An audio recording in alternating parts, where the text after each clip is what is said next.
Ogechi s'en alla en essayant de lutter contre les larmes qui menaçaient de couler. Elle était blessée au fond, mais elle essaya de rester forte. Ogechi ne savait pas que tante Uzoma était la chef de Emeka dans l'armée. Si elle le savait, elle l'aurait dénoncé depuis longtemps. Rongée par la solitude et la tristesse, elle décida de repartir au village chez Baba. Même si elle se faisait maltraiter par la mère de Emeka, elle avait au moins Baba qui était d'un grand soutien pour elle.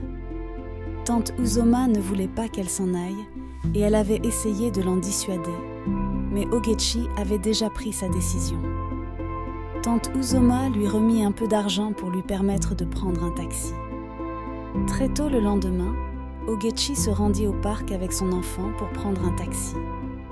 Pendant le trajet, alors qu'il traversait une zone forestière entre les deux villages, la voiture s'est faite attaquer par des voleurs. Le chauffeur manœuvra en urgence pour aller se retrouver en pleine forêt. Tous les passagers de la voiture sont sortis en courant pour sauver leur peau. Certaines personnes ont abandonné leurs effets. Ogechi prit sa fille dans ses bras et courut aussi vite qu'elle pouvait, s'enfonçant davantage dans la profondeur de la forêt. Elle finit par s'arrêter en plein milieu de la forêt, l'air paniqué alors que l'enfant commençait à pleurer dans ses bras. Soudain, elle entendit une voix derrière elle. « Qui est là ?» Elle était terrorisée et le visage en sueur. Elle s'agenouilla et commença à pleurer. « S'il vous plaît, ne me faites pas de mal. » Soudain, un monsieur plus ou moins âgé sortit des buissons et s'avança vers elle. « Levez-vous, jeune fille. Je ne vous veux aucun mal. Je suis juste venue ici pour chercher des herbes médicinales. Mais que faites-vous seule au milieu de la forêt avec un enfant ?» Ogechi se releva et lui expliqua brièvement sa mésaventure. Le monsieur était désolé pour elle. « Je vis ici. Suivez-moi, je vous héberge chez moi pour la nuit. » Le monsieur prit l'enfant de ses mains et lui demanda de le suivre. Elle suivit le monsieur qui le conduisit vers une petite maison au milieu des bois. Le monsieur lui donna de la nourriture et un peu d'eau. Pendant qu'elle mangeait, elle entendit la conversation du monsieur et sa femme à l'intérieur de la hutte. « Qui est cette fille que tu as ramenée ? Tu as oublié que le festival des revenants a commencé hier et qu'il est interdit d'accueillir des étrangers ? Dis-lui de partir, je ne veux pas de problème. » « Mais qui saura qu'elle est étrangère si on ne dit rien à personne ? » « Tu as juste à garder ta bouche, lui répondit le monsieur. « Je t'ai prévenu, mais si quelque chose m'arrive, je te tiendrai responsable, » ajouta-t-elle avant de s'en aller en colère. Ogechi a entendu toute la conversation et elle prit peur. Elle voulait partir, mais elle ne savait pas où aller et elle ne connaissait aucun endroit dans cette forêt. Quelques heures après, l'enfant du monsieur courut vers lui en criant « Papa! Papa !» Les revenants arrivent, je les ai vus se diriger vers notre maison. « Allez tous vous cacher dans la chambre » ordonna le monsieur à sa femme et ses enfants. Ogechi les suivit et toute la famille se cacha dans la chambre, l'air terrifié. Ogechi se mit à prier intérieurement, espérant que sa petite fille ne se réveille pas. Quelques minutes plus tard, les revenants firent leur apparition. « Bonsoir, monsieur. Nous avons appris que vous hébergez une étrangère chez vous. »« Quoi ? Non, c'est faux, répondit rapidement le monsieur. Je n'héberge aucun étranger chez moi. » Soudain, sa femme sortit de la chambre en pleurs, l'air terrifié. « C'est vrai, vous avez raison, mais s'il vous plaît, ne nous faites pas de mal. Mon mari a ramené une jeune fille ce matin. J'ai essayé de l'en dissuader, mais il n'a pas voulu m'écouter. Vous avez enfreint les règles et amené une étrangère chez vous alors que vous saviez que c'était interdit ? Que l'étrangère sorte immédiatement. Elle sera sacrifiée pour les dieux de notre terre, et quant à vous, monsieur, vous serez aussi sacrifié pour purifier les lieux. » Ogechi sortit de la chambre les larmes aux yeux, avec sa fille dans ses bras. « Laissez-nous partir, je vous en supplie. Mon mari m'a abandonnée et je me suis retrouvée ici. Je ne connais rien de vos traditions. »« Votre histoire ne nous intéresse pas, jeune fille, » lui répondirent les revenants. Le festival des revenants a commencé hier et il est interdit d'accueillir des étrangers sur cette terre dans cette période. Vous et votre enfant seront sacrifiés, ainsi que le monsieur qui vous a accueilli. Ogechi pleurait toutes les larmes de son corps. Elle était perdue. Elle priait et espérait désespérément un miracle. Emmenez-la, ordonnèrent les revenants. Elle fut amenée de force avec son enfant. Ils arrivèrent dans une zone éloignée au milieu de la forêt où plusieurs revenants les attendaient. Un des revenants s'approcha d'elle et souleva une calebasse et essaya de toucher sa tête. Soudain, la calebasse glissa de ses mains et tomba. Il réessaya, mais la calebasse tomba à nouveau. Au bout de la 3e fois, la calebasse se brisa. Le chef des revenants s'écria : « Mais que se passe-t-il ? Les dieux n'acceptent pas qu'elle se fasse sacrifier. D'où l'avez-vous amenée ? On l'a trouvée chez l'herboriste qui vit au milieu de la forêt, répondirent les revenants ensemble. Elle n'est pas une étrangère, elle est une indigène. Chassez-la loin d'ici, ordonna le chef des revenants. Elle se fit chasser par les revenants. Elle courut de toutes ses forces sans rien comprendre à ce qui se passait.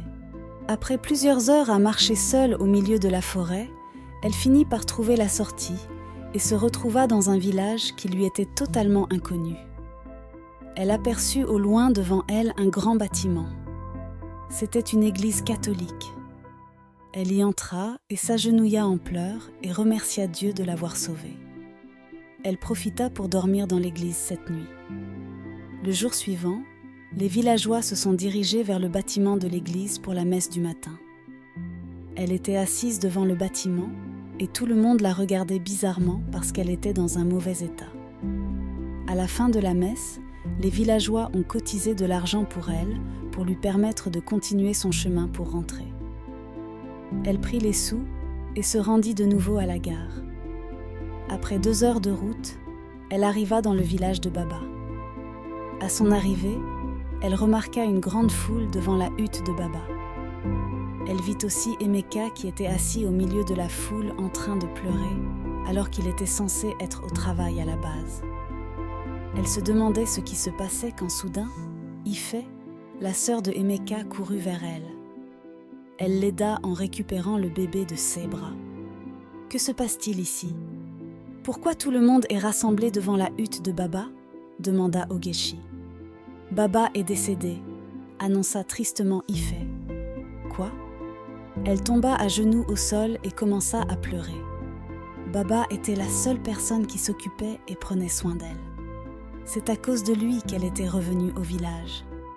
Qu'allait-elle faire maintenant ? Elle se leva en pleurant, passa au milieu de la foule et se dirigea vers la chambre que lui avait donnée Baba. Elle remarqua que le cadenas de la porte n'était plus le même. Ife s'approcha et lui expliqua que sa mère avait changé le cadenas. Elle a remis la clé à la nouvelle femme de Emeka qui est déjà ici, expliqua-t-elle. Que vais-je devenir maintenant ? Baba n'est plus là. Que vais-je faire ? Où vais-je dormir ? Ife lui répondit. Tu peux dormir à l'église en attendant de trouver une solution.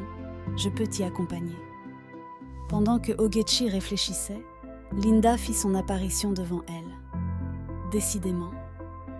Pourquoi faut-il que je te croise partout comme ça ? Laisse-moi te surprendre.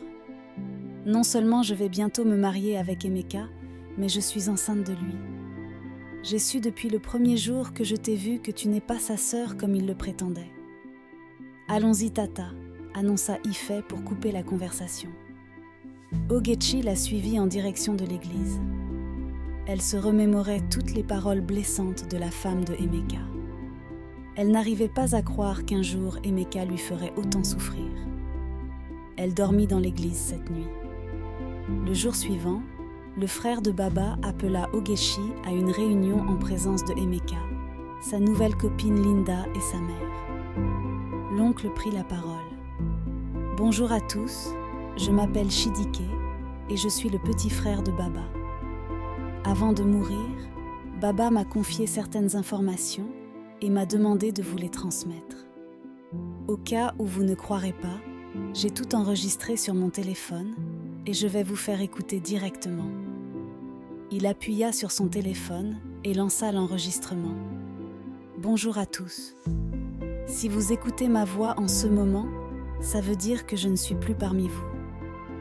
Je fais cet audio pour informer Emeka de ce qu'il est dans l'obligation stricte d'épouser Ogechi et de faire d'elle sa seule femme. Il a déjà un enfant avec Ogechi et selon nos traditions, il n'a plus le droit d'épouser une autre femme qu'elle. Il devra l'emmener avec lui à la base et s'occuper d'elle. Tant que ceci n'est pas fait, qu'il n'assiste sous aucun prétexte à mes funérailles. » Ogechi était surprise face à ce qu'elle venait d'entendre. Elle ne s'attendait pas à ce genre de déclaration. La nouvelle copine de Emeka ne savait plus où se tenir. La mère de Emeka prit la parole. « Mais ce n'est pas possible. Que veut dire tout ceci ?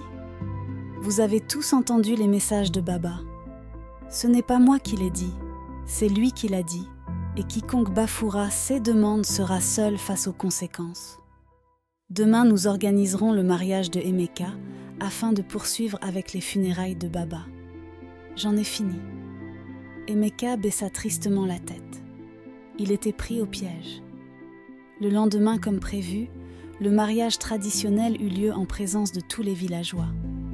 Ni Emeka ni Ogechi ne voulaient de ce mariage, et on pouvait le lire sur leurs visages respectifs. Après le mariage, Emeka réfléchissait déjà à quoi faire pour déverser toute sa colère sur Ogechi. Chidike rappela à Emeka qu'il devrait emmener Ogechi avec lui à la base et s'occuper d'elle. Quant à Ogechi, elle ne voulait pas partir avec Emeka, mais elle n'avait plus nulle part où aller, surtout maintenant que Baba était mort. Elle était obligée de le suivre. Elle décida de passer quelques jours à l'église pour prier avant le départ. Chaque soir, elle priait et demandait à Dieu de l'aider à éloigner la petite amie de Emeka de sa vie. Un soir, alors qu'elle priait encore, Ife courut vers l'église pour la voir.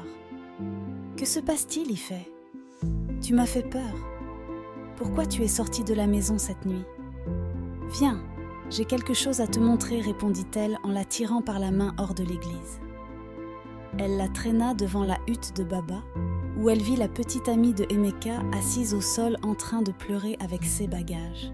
« Qu'est-ce qui lui arrive ? demanda Ogechi. Elle se plaint d'avoir vu le fantôme de Baba dans la chambre. Maman lui a demandé de faire ses affaires et de partir en attendant qu'elle ne trouve une solution. Elle quitta le village cette même nuit en pleurs. Le jour suivant, Ogechi entra dans la cuisine pour trouver quelque chose à manger, mais elle constata que toutes les marmites étaient vides. Elle se rendit au marché et acheta du riz avec l'argent que lui avaient cotisé les fidèles de l'église. Pendant qu'elle préparait dans la cuisine, la mère de Emeka entra l'air énervé. « Que fais-tu là ? » ?»« Bonjour maman, je n'ai pas mangé depuis hier, je suis en train de préparer du riz. »« Mon riz ? Non maman, je l'ai acheté moi-même. »« Avec quel argent ? Tu as volé mon riz et tu essaies de mentir ? Donne-moi ce riz et sors rapidement de ma cuisine, petite sorcière. Baba n'est plus là maintenant pour te protéger. Tu verras ce que je te ferai dans cette maison. » Elle fondit en larmes et sortit de la cuisine et se rendit à nouveau dans l'église. Elle avait faim et pleurait, impuissante. Quelques minutes plus tard, Ife lui amena un plat de ragoût. Elle mangea rapidement comme si elle n'avait jamais mangé de sa vie, alors que tout le monde les regardait. Le jour suivant, Emeka lui rendit visite pour la première fois à l'église. Il lui expliqua qu'il partirait à la base le lendemain. Ogechi eut une lueur d'espoir. Elle espérait qu'il changerait et qu'il l'aimerait à nouveau, comme à la belle époque. Le lendemain, avant de partir, elle prit Ife dans ses bras. « Merci infiniment pour tout, Ife. Tu es très gentille et comme Baba le faisait de son vivant, tu m'as beaucoup aidée depuis que je suis ici. Je prierai toujours pour toi et je te promets de revenir te voir, peu importe les circonstances. » Après 2 heures de trajet, Ogechi et Emeka arrivèrent à la base. Au lieu d'ouvrir directement la porte, Emeka frappa. Soudain, Linda sortit de la hutte et vint embrasser Emeka. Ogechi était déboussolée. « Mais Emeka, que fait-elle encore ici ?» demanda-t-elle l'air perdu. Emeka lui répondit « Tu croyais vraiment que je t'amenais ici pour vivre avec moi ? Je ne t'aime plus. La seule personne que j'aime, c'est la belle femme que tu vois derrière moi. Je donnerai ma vie pour elle. Je n'ai plus rien à foutre avec toi. Il y a une case au fond, là-bas, au milieu des herbes. C'est moi qui l'ai louée avec mon argent. Tu peux aller rester là-bas. Par contre, je ne veux plus te voir passer par ici. Je ne veux plus voir ta face. » Ogechi se mit à pleurer. Était-elle trop naïve ? Elle regrettait de lui avoir bêtement fait confiance. Emeka l'avait amenée juste pour faire bonne impression au village. Elle se dirigea vers la case que lui avait montrée Emeka. Pendant toute la nuit, elle ne cessait de pleurer. Elle réfléchissait à trouver une solution quand elle se rappela de tante Uzoma. Le sourire revint instantanément sur son visage. Elle sortit de la hutte et se rendit chez elle cette même nuit. À son arrivée, un monsieur lui ouvrit la porte. « Bonsoir madame, que puis-je faire pour vous ?»« Bonjour monsieur, je cherche tante Uzoma. Elle n'est plus ici madame, elle a déménagé. C'est moi qui vis ici maintenant. » Ogechi sentit un frisson la parcourir. Elle se remit à pleurer, consciente que ses derniers espoirs venaient de tomber à l'eau. « Connaissez-vous sa nouvelle adresse ?» demanda-t-elle le visage inondé de larmes. « Non, madame, je suis désolée, répondit le monsieur. Elle se retourna à sa hutte en pleurant. Quelques semaines après, Emeka lui rendit visite dans sa hutte. « Je suis en train de déménager avec ma femme demain. Nous allons nous installer ailleurs car elle est enceinte et je dois prendre soin d'elle. J'ai un ami de longue date qui recherche une femme de ménage. Je ne sais pas si c'est vrai, mais il m'a dit qu'il vit maintenant en ville.